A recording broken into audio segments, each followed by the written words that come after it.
భక్తులందరికీ నమస్కారం అండి. దేవి అనుగ్రహం ఛానల్కి స్వాగతం. ఈరోజు వైశాఖ మాసపు ఆదివారం. తప్పకుండా వినాల్సిన కథ. పూర్వం మద్రదేశాన్ని అశ్వపతి అనే రాజు పాలించేవాడు. అతనికి సంతానం లేనందున సావిత్రీదేవిని 18 సంవత్సరాలు భక్తితో సేవించాడు. సావిత్రీదేవి ప్రత్యక్షమైంది. అతను సావిత్రీదేవితో పుత్రుడు కావాలని కోరాడు. కానీ సావిత్రీదేవి ఒక కన్య జన్మిస్తుందని వరమిచ్చింది. కానీ అతను పుత్రుడు కావాలని కోరేసరికి ఆమె అతనికి ఒక కుమార్తెను జన్మిస్తుందని, ఆ పుత్రిక కారణంగా 100 కుమారులు కలుగుతారని వరం ప్రసాదించింది. కొన్ని రోజుల తర్వాత అశ్వపతికి ఒక కుమార్తె జన్మించింది.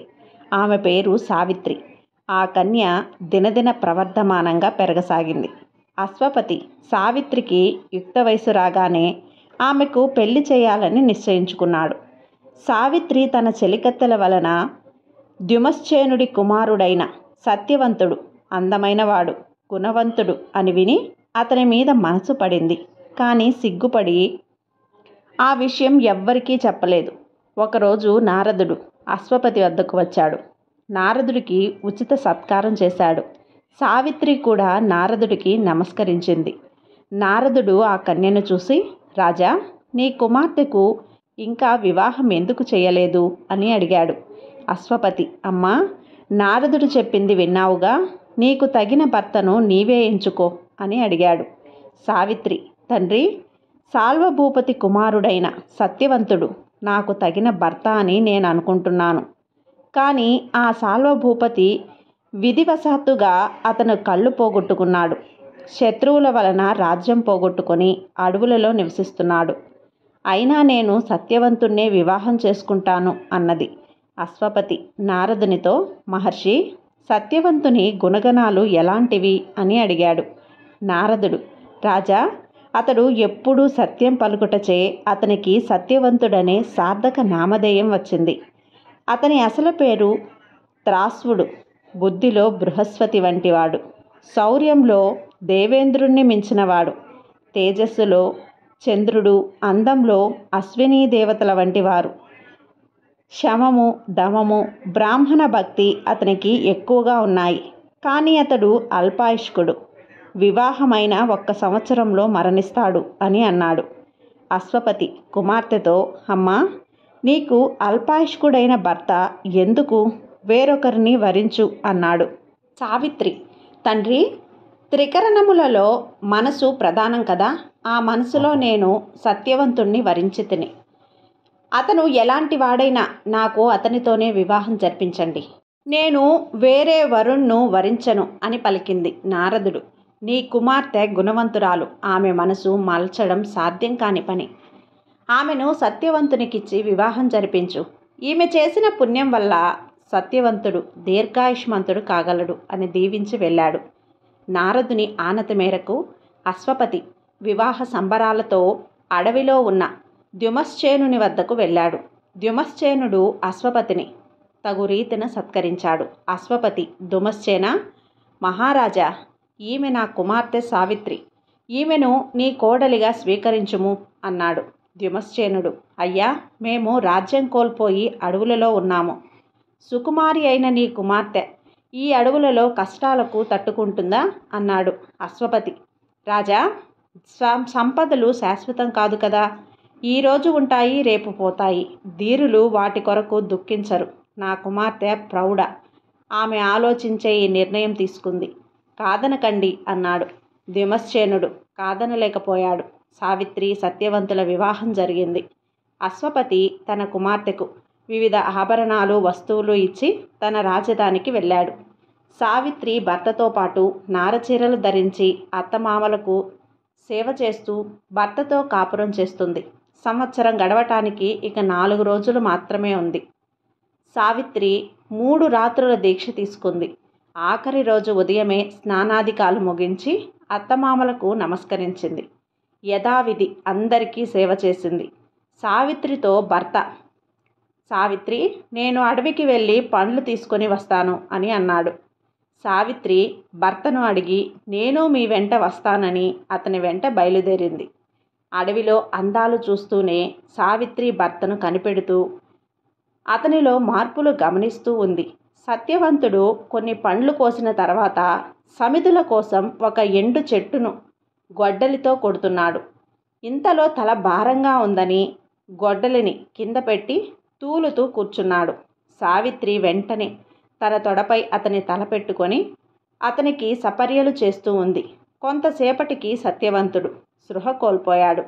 ఇంతలో నల్లటి ఆకారం కలవాడు, కోరలు కలవాడు, ఎర్రని నేత్రములు కలవాడు, బంగారు వస్త్రాలు కలవాడు, అత్యంత భీకరుడు, చేతిలో పాశం ధరించిన వాడు అయిన దేవతామూర్తి అక్కడికి వచ్చాడు. అతన్ని చూసి సావిత్రి, అయ్యా మీరెవరు అని అడిగింది. సావిత్రి, నా పేరు ధర్మరాజు, యమధర్మరాజు. నీవు ప్రతివ్రతవు కనుక నన్ను చూడగలిగావు. నేను ఇతరులకు కనపడను. నీ భర్త సత్యవంతునికి ఆయువు తీరింది. అతడు గొప్ప పుణ్యపురుషుడు. అందుకే అతని ప్రాణాలు గ్రహించుటకు నేనే స్వయంగా వచ్చాను అని పలికి యమధర్మరాజు తన పాశమును సత్యవంతునిపై విసిరి అతని శరీరం నుండి జీవుణ్ణి బయటకు లాగాడు. వెంటనే దక్షిణ దిక్కుకు పయనమయ్యాడు. సావిత్రి తన భర్త దేహమును ఎవరికీ తెలియకుండా పొదలమాటున ఉంచి యమధర్మరాజుని అనుసరించింది. తనను అనుసరించి వస్తున్న సావిత్రిని చూసి, అమ్మా నీవెందుకు నా వెంట వచ్చావు? ఇక మీదట నీ దారి వెంట రాలేవు అని పలికాడు. సావిత్రి, యమధర్మరాజా, భర్తలు వెళ్ళిన మార్గంలో వెళ్ళటం భార్యల ధర్మం కదా. నీ దయ వలన, నా పాతివ్రత్యం వలన నేను రాలేని చోటు ఉందా? మార్గములలో ధర్మ మార్గం ప్రధానం. ధర్మమునకు ఆధారం సజ్జనులు. సజ్జన దర్శనం ఎప్పుడూ వృధా కాదు. నీ వంటి సజ్జనమూర్తి దర్శనం వలన పరమ శుభములు పొందును. నేను మామూలు మనిషి వలె ఎలా వెనుకకు పోగలను అని పలికింది సావిత్రి. ఆమె మాటలకు యమధర్మరాజు ఆశ్చర్యపోయి, అమ్మా నీ మాటలకు మెచ్చాను. నీ భర్త ప్రాణములు తప్ప ఒక వరం కోరుకో, ఇస్తాను అన్నాడు. సావిత్రి, యమధర్మరాజా, నా మామగారు సాల్వరాజుకు కంటి చూపు లేదు. అతనికి చూపు వచ్చేలా అనుగ్రహించండి అని కోరింది. యమధర్మరాజు, అలాగే మీ మామగారికి చూపు ప్రసాదించాను. దీనితో తృప్తిపడి మరలిపో అన్నాడు. సావిత్రి యమధర్మరాజుని వెంబడించింది. కానీ యమధర్మరాజా, మనస్సు, వాక్కు, కర్మలతో ఎవరికి కీడు తలపెట్టకుండా ఉండుట, దీనుల ఎడ కరుణ చూపుట, దాన ధర్మములు చేయుట, ఆశ్రితులను ఆదరించుట, అయ్యా మీ ధర్మములు అని మాకు తెలియను కదా. నీవు ధర్మదేవతవు, నీకు తెలియనిది ఏమున్నది? అందరి ఎడల సమబుద్ధితో ఉంటావు కనుక నిన్ను సమవర్ధి అంటారు కదా. నిన్ను యముడు, శమనుడు అని పిలుస్తారు కదా అని పలికింది సావిత్రి. యమధర్మరాజు, అమ్మా సావిత్రి, నీ మాటలు అమృతోపానము, ఇంకొక వరం కోరుకో అన్నాడు. సావిత్రి, యమధర్మరాజా, నా మామగారి రాజ్యం విరోధులు ఆక్రమించారు. అతని రాజ్యం అతనికి ఇప్పించండి అని కోరింది. యమధర్మరాజు, అలాగే నీవు కోరినట్లు వరమిస్తాను. ఇంకా నిలువు, ఇక్కడి నుండి నీవు రావటానికి లేదు అని అన్నాడు. సావిత్రి, ఓ ధర్మరాజా, నీకు తెలియనిది ఏమున్నది? ధర్మాత్ములు ఎట్టి పరిస్థితుల్లోనూ ధర్మాన్ని విడవరు కదా. భర్తను అనుసరించటం భార్య ధర్మం కనుక నేను ఎలా విడిచేది అని పలికింది. యమధర్మరాజు, సావిత్రి, నీ ధర్మబుద్ధికి నేను మెచ్చాను. మరొక వరం కోరుకో, నీ భర్త ప్రాణములు తప్ప అన్నాడు.